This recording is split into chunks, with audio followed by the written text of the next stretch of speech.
I turned 63 last March, and I thought the hardest part of getting older was the knees. Turns out it was something else entirely. My son opened his restaurant on a Saturday in October. It was a beautiful day. That crisp, clear kind of fall morning you only get in Ontario, where the sky goes so blue it almost hurts to look at it. 230 seats. A wood-fired oven imported from Italy. A sign above the door that he'd asked me to help him pick out, back when everything between us still felt normal. I wasn't there. Not because I forgot. Not because I was sick or traveling or had something more important to do. I wasn't there because my son didn't send me an invitation. And the reason that stings so much, even now when I sit here and try to put it into words, is that I had written the checks that made that restaurant possible. Let me back up because none of this makes any sense without the full picture. His name is Evan. He's 31 now, my only child. And for most of his life, I would have told you he was a good kid. Smart, a little stubborn, but good-hearted the way his mother was good-hearted before she passed. He grew up in Barrie, played hockey badly and loved it anyway, studied business at Ryerson because he said he wanted to do something real, not sit in a cubicle. I respected that. I still do, honestly. The idea wasn't the problem. When he was 26, he came to me with a binder, an actual binder with tabs and laminated pages, and a projected revenue model for the first 3 years. He wanted to open a restaurant in Toronto, Queen Street West, right in the thick of it. He'd spent 8 months putting the plan together. He had a partner, a chef named, well, I'll get to her. He had a business partner, a woman he'd been seeing for about 1.5 years at that point. She was a trained chef, classically trained in France, and she was genuinely talented. I ate her food twice before any of this happened, and I can say honestly, she knew what she was doing in a kitchen. Together they had a concept, a lease offer, a contractor quote. What they didn't have was startup capital. The number they needed was $180,000. I had it. Not easily, not without some rearranging, but I had it. I'd sold the house in Barrie after Evan left for university and moved into a smaller place in Orillia, and I'd been careful with money my whole working life. I was a project manager for a civil engineering firm for 30 years. I'm not wealthy, but I'm not stretched thin either. I had the money and I had a son who was standing in my living room with a binder and a look on his face that reminded me so much of his mother that I had to look away for a second. I'd said yes. We drew up an agreement, Evan and I, with a lawyer present. I want to be clear about that. This wasn't a handshake. It was a documented loan with a repayment schedule and a low interest rate, all properly filed. I wasn't gifting him the money. I was betting on him. There's a difference, and I wanted him to feel that difference, to understand that I believed in the plan enough to treat it seriously. We signed in November. By January, he and his partner had the keys to a former furniture showroom on Queen Street. By March, the renos had begun, and for a while, everything was good. I drove down from Orillia a few times during the build-out. Evan showed me around the space, explained what the contractor was doing with the ceiling, walked me through how the kitchen was being laid out. His partner was usually there too, still in work clothes, her hair pulled back, directing things with the kind of authority that makes you realize someone has been preparing for something their whole life. I liked her. I want to say that plainly.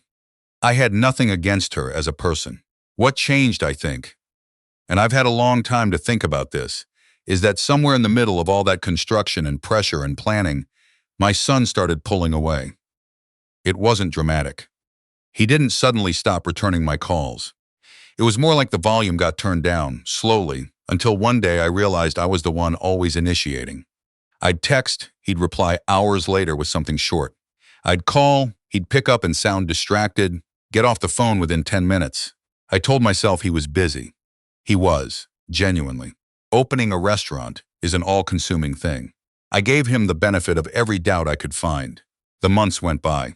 The restaurant opened, a soft launch in September, just staff, and a few industry people, nothing public. I knew about this because I saw it mentioned in a local food blog that a friend forwarded to me. Evan hadn't told me. When I asked about it later, casually, he said it was nothing formal, and they were still working out the kinks. I let it go. But then October came, and with it the real opening, the grand opening. The 230-seat Saturday evening with, as I later found out, a guest list that included Toronto food critics, local influencers, suppliers, family friends of his partner, a city councilor whose ward covered the restaurant's neighborhood, and about 180 other people. I found out from a photo. His partner posted a reel on Instagram. I don't spend much time on social media, but my neighbor Gail is on it constantly, and she showed me. The restaurant looked beautiful. Warm lighting, full tables, everyone dressed up. Evan was in the video, standing near the host station, laughing at something, a glass of wine in his hand. He looked happy. He looked like someone whose dream had come true. I sat with that for a long time before I did anything. A week later, I called him. Not to fight. I want to make sure that's understood. I called because I thought maybe there was an explanation I hadn't considered. Maybe the invitation got lost. Maybe it was some administrative mix-up. I had $180,000 reasons to believe in my son, and I wasn't ready to give that up without at least a conversation. He answered on the third ring. I said, I saw the photos from the opening. It looked like a wonderful night. There was a pause. Short, but long enough. Yeah, he said. It went really well. We're really happy with how it came together. I didn't hear from you about it. Another pause. We kept the guest list pretty tight. I didn't say anything. I've learned at 63 that silence is a better tool than most people give it credit for. He said, it was a professional event, Dad. It wasn't really a family thing. I've turned that sentence over in my head more times than I can count. It wasn't really a family thing. The opening of a restaurant I funded wasn't a family thing. I was the financing, apparently, but not the family. I asked him directly, did you decide not to invite me, or did it just not come up? He said, there were a lot of logistics. I didn't think you'd want to drive all the way down from Orillia for Evan. I said his name and nothing else, and I think he heard something in my voice, because he stopped. Dad, I'm sorry if you're upset. I'll have you down for dinner sometime soon. We'll do a proper table. I appreciate that, I said. I'll talk to you later. And I hung up. I'm not a dramatic person. I've never been prone to big gestures or emotional confrontations. I'm the kind of man who processes things slowly and carefully, who sits with something for days before deciding what to do. So I didn't do anything immediately. I went for a long walk around the lake. I drove to my brother's place in Coldwater and had dinner with him and his wife, and didn't say a word about any of it. I slept badly for about 4 nights in a row. And then I made a decision. My sister-in-law had been after me for 2 years to come out to Victoria. She and my brother had moved there the previous spring, and she kept sending me photos of the ocean and telling me the winters were mild and that I was wasting my life in Orillia with nothing but snow and retired guys at Tim Hortons. She wasn't entirely wrong. I had vacation time accumulated and nowhere I needed to be. So I booked a flight. 2 weeks in Victoria, leaving the following Friday. I told my neighbor Gail to keep an eye on my place, packed a bag, and went. I didn't tell Evan I was going. This is the part where I want to be honest about my own motives, because they weren't entirely clean. Part of me wanted to see how long it took him to notice. I'd gone quiet. Another part of me genuinely just needed to breathe different air for a while. But there was also a third part, and I'll own it. I had already made a quiet decision about the loan payments, and I wanted to be somewhere peaceful when the fallout arrived. Here is what I had decided. I was done. Not angry, not vindictive. Done. I was done being the person who showed up and provided and asked for nothing in return, and was then, apparently, not even worth an invitation to the thing I'd made possible. The loan agreement had a clause, my lawyer had insisted on it, that required Evan to provide quarterly financial updates and maintain open communication as a condition of the low interest rate.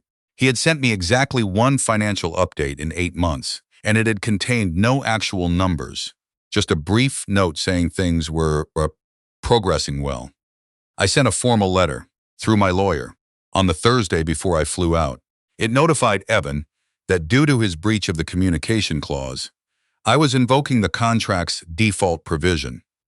The full remaining balance of the loan was now due within 90 days, reverting to the standard commercial interest rate going forward. And then I got on a plane to British Columbia. Victoria in November is something people don't talk about enough. It doesn't snow. The air smells like the ocean. My sister-in-law made me coffee every morning, and we walked along Dallas Road and watched the water. And I felt, for the first time in months, like a person rather than a transaction. On day 4, my phone started ringing. The first call was from Evan. I let it go to voicemail. His message was clipped and tense. He'd received the lawyer's letter, he said, and he wanted to talk. The second call came 2 hours later. Then a text, "Dad, please call me back." Then another call that evening. The following morning, 3 more. By the end of the second day, I had 11 missed calls from my son. I also had a voicemail from his partner, which I did not expect. She said she understood I was upset, but that the timing was very difficult for the business, and she hoped we could work something out. Her voice was measured, professional, the same tone she probably used with suppliers who wanted payment. I found that interesting. By day 6, I had 17 missed calls and voicemails I hadn't listened to. My brother asked me one evening, over dinner, what I was planning to do. He's not a confrontational man either, my brother, but he's direct. He made a mistake, I said. He made a big mistake, my brother agreed. But he's also 31, and he's probably panicking. Let him panic for a bit. My brother nodded slowly and said, "When are you going to call him back?" I looked out at the harbor. There was a ferry crossing, all lit up against the dark water. When I know what I want to say. I called Evan on day 9. He picked up before the first ring finished, which told me everything about the state of the last 9 days. "Dad, thank you for calling. Let me talk first," I said. "I've thought a lot about what I said during that call, and I want to get it right, because I wasn't angry, and I don't want to make it sound like I was. I was clear. There's a difference."